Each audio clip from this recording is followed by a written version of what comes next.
Artemisia वहां जाने लगती है और वो बोलते हैं कि हम अभी हमला करेंगे। ज़र्क्सिस बोलता है कि अक्लमंदी इसी में है कि पता लगाया जाए कि ये सच है कि चाल। आर्टेमिसिया बोलते हैं कि अब जंगी मामलात में तुम मुझे मशवरा दोगे। ज़र्क्सिस बोलता है कि मैं तुम्हारा दिव्य सम्राट हूँ।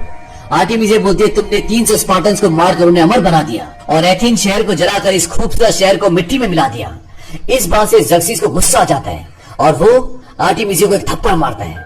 आर्टेमिसिया बोलती है कि मैं हमला करूंगी। ज़र्क्सिस बोलता है कि आर्टेमिसिया बस। आर्टेमिसिया बोलती है कि भूलना मत कि तुम्हारे सर पर ताज किसने रखा है, राजा साहब। और ये कहकर वो वहां से निकल जाती है। वहीं दूसरी तरफ थेमिस्टोक्लिस जानता है कि वो स्पार्टन्स के बिना इनका मुकाबला नहीं कर सकता और उसके लोग से बोलते हैं ये जो कुछ भी नुकसान हुआ है इसके जिम्मेदार तुम हो। वो बोलता है कि हाँ, मैंने खतरनाक खेला और हार गया और अगर अब तुम जाना चाहो तो जा सकते हो, मैं किसी को नहीं रोकूंगा।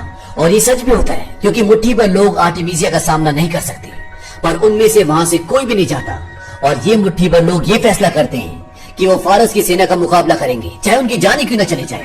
अब थेमिस्टोक्लिस आर्टेमिसिया को खत्म करना चाहता है क्योंकि वो जानता है कि आर्टेमिसिया के बिना फारस की फौज कुछ भी नहीं है। थेमिस्टोक्लिस बोलता है कि मैं किसी भी तरह उसे खत्म कर दूंगा। अब एक तरफ थेमिस्टोक्लिस के मात्र 6 जहाज और दूसरी तरफ आर्टेमिसिया के कई सौ जहाज। इसके बाद इनके जहाज आमने सामने आ जाते हैं और दोनों के बीच में एक घमासान युद्ध शुरू हो जाता है। आर्टेमिसिया कई यूनानियों को मौत के घाट उतार देती है क्योंकि वो एक बहुत ही खूंखार तलवारबाज होती है और थेमिस्टोक्लिस बहुत मुश्किल से अपनी जान पर खेलकर आर्टेमिसिया के पास पहुंच जाता है और इसके बाद इन दोनों के बीच में घमासान युद्ध होता है जिसमें दोनों ही घायल हो जाते हैं और अंत में आर्टेमिसिया को थेमिस्टोक्लिस मार देता है। लेकिन अभी भी ये मुट्ठी भर लोग बची हुई सेना का मुकाबला नहीं कर सकते। पर लियोनाइडस और उसके 300 जाबाजों की कुर्बानी ने पूरे यूनान को एक कर दिया होता है और स्पार्टा की रानी भी अपनी फौज के साथ यहाँ पहुंच जाती है और फारसियों पर उनकी तलवारों का कहर बरसता है। ये सब ज़र्क्सिस दूर एक पहाड़ी की चट्टान से देख रहा होता है और स्पार्टन्स और एथेनियंस फारसियों को मौत की नींद सुला रहे होते हैं और यहीं पर यह कहानी खत्म हो जाती है।